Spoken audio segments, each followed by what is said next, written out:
Good morning, students. Today we shall do NCERT questions and short questions of the chapter Landscape of the Soul. First of all, have a look at the word meanings.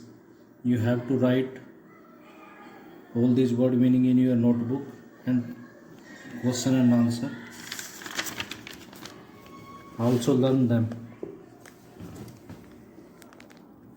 First question is, contrast the Chinese view of art with the European view with examples.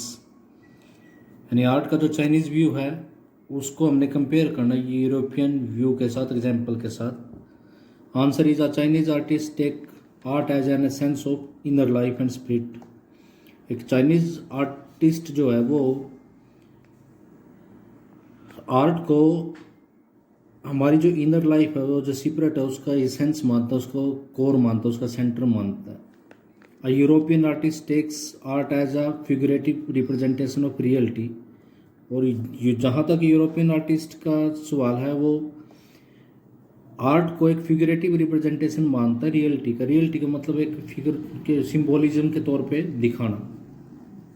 A European artist wants the viewer to borrow his eyes and look at the painting as he site.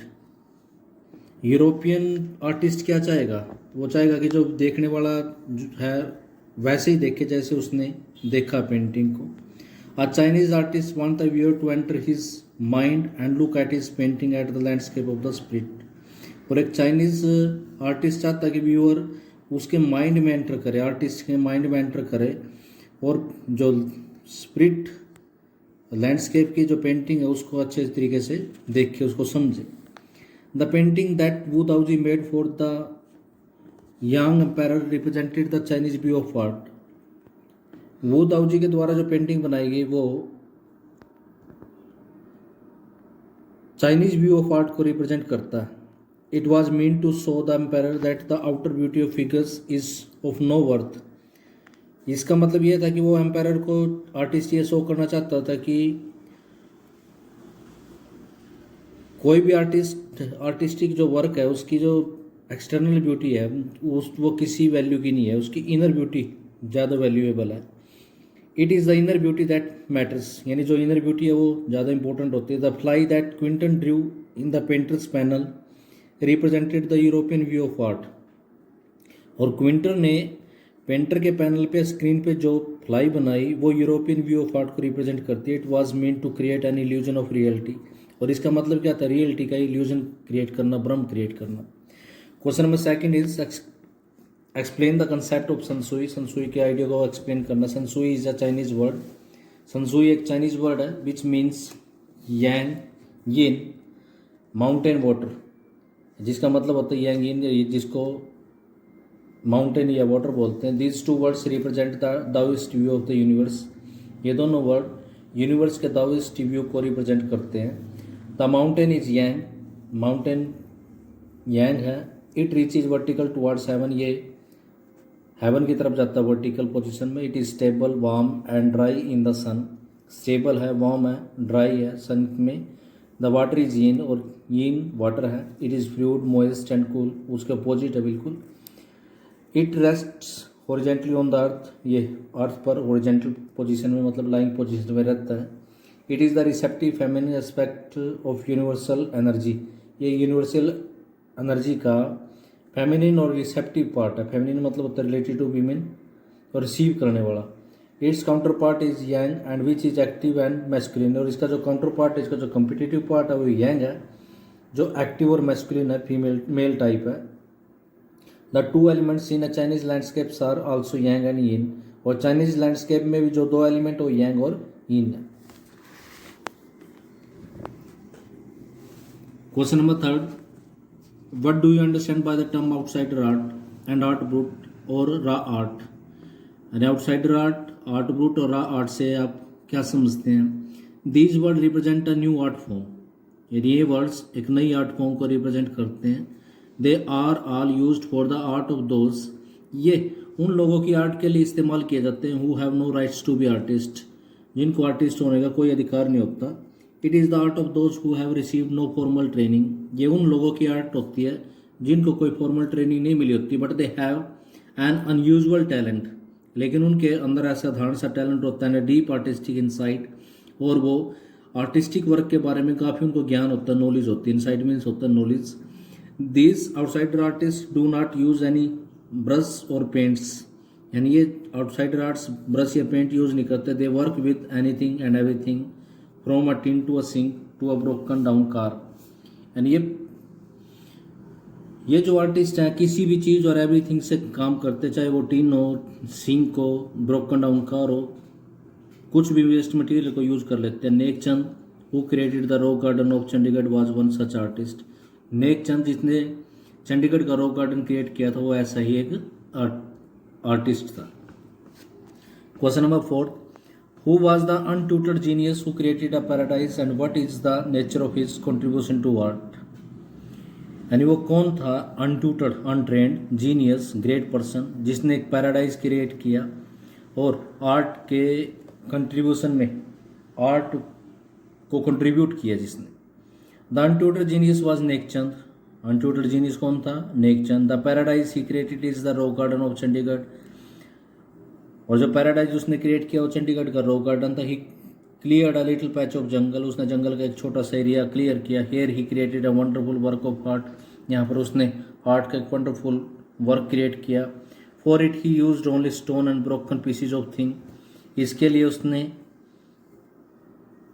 पत्थर और broken pieces of thing के use किए। It is consider his greatest contribution to outsider art, इसको उसका outsider art को greatest contribution माना गया है।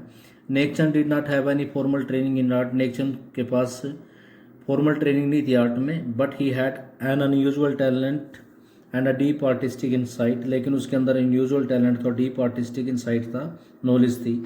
ही took this new form of art to dizzying heights, वो इस नई जो आर्ट की फॉर्म थी उसको काफ़ी ऊंचाइयों पर लेके गया। His talent has been recognise all over the world, उसके टैलेंट को सारे संसार में सराहना हुई।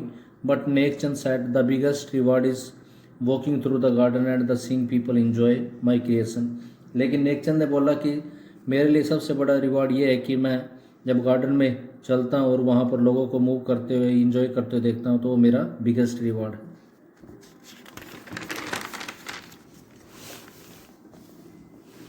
Question number 5, describe the Chinese view of art, art के चाइनीज व्यू को रिप्रेजेंट करो।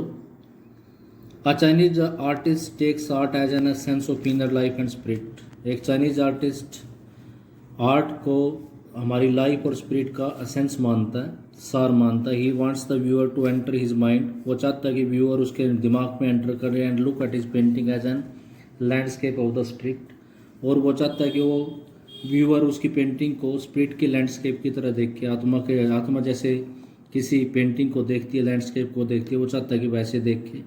For him it is the inner beauty that matters, उसके लिए जो इनर ब्यूटी है वो ज़्यादा इम्पोर्टेंट होती है। Describe the European view of art, a European artist takes art as figurative representation of reality, European artist art को एक फिगरेटिव मीन्स होता है सिंबॉलिक रिप्रेजेंटेशन मानता रियलिटी का।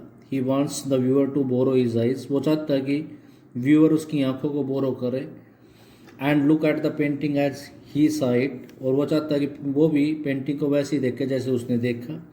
He wants to create an illusion of reality in his painting, वो अपनी painting में reality का एक भ्रम पैदा करना चाहता है।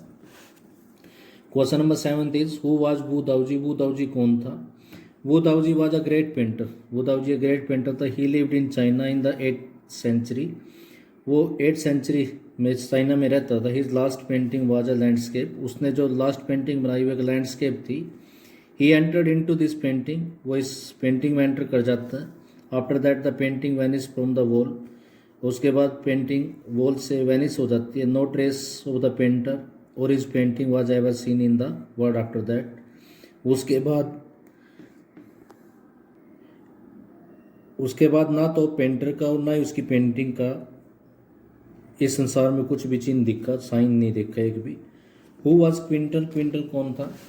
Quinton was a master blacksmith, Quentin एक मास्टर ब्लैक स्मिथ था। He lived in Antwerp, now a city in Belgium. वो एंटवर्प में रहता था, बेल्जियम का एक शहर है। In the 15th century a painter took him as an apprentice. एक पेंटर ने उसको अपना अप्रेंटिस के तौर पे रख लिया। After he proved his worth, जब उसने अपनी वैल्यू को साबित कर दिया। Quinton became one of the most famous painter of his age. और क्विंटन बाद में अपनी एज का फेमस पेंटर बना। Question number 9 is why did the painter refuse to marry of his daughter to Quentin. Painter ने अपनी लड़की की शादी क्विंटन से करने से मना क्यों कर दिया था? Answer is Quentin was a master blacksmith. Quentin एक मास्टर ब्लैक स्मिथ था। He fell in love with the painter's daughter. वो एक पेंटर की डॉटर के साथ लव करने लग जाता है। But the painter was not prepare to accept a son in law in such a profession. लेकिन पेंटर ऐसे प्रोफेशन में अपने सन इन लॉ को एक्सेप्ट नहीं करना चाहता था। So he refuse to marry of his daughter to Quentin. तो इसलिए उसने अपनी डॉटर को क्विंटन से मैरी करने से मना कर दिया। Question number 10th and last one is how was Quentin able to marry the painter's daughter. Quentin painter की डॉटर के साथ शादी करने के कैसे योग्य हो जाता है? Quinton went secretly into the painter studio. Quinton चुपके से, सीक्रेटली मीन्स होता है चुपके से, पेंटर के स्टूडियो में घुस जाता है। He painted a fly on the painter's latest painting. वो पेंटर की लेटेस्ट पेंटिंग पर एक फ्लाई को पेंट कर देता है, मक्खी को। It looked so real that painter try to swat it away. वो इतनी असली दिखाई दी कि वो उसको वहाँ से छूकर भगाना चाहता था। The painter was much impressed with Quentin. Painter Quentin से बहुत इम्प्रेस हुआ। He took Quentin as his apprentice. उसने क्विंटन को अपना अप्रेंटिस रख लिया। And married of his daughter to him. और अपनी डॉटर की शादी उससे कर दी। That's all for today, students. Long question will be discussed in the next video. Thank you.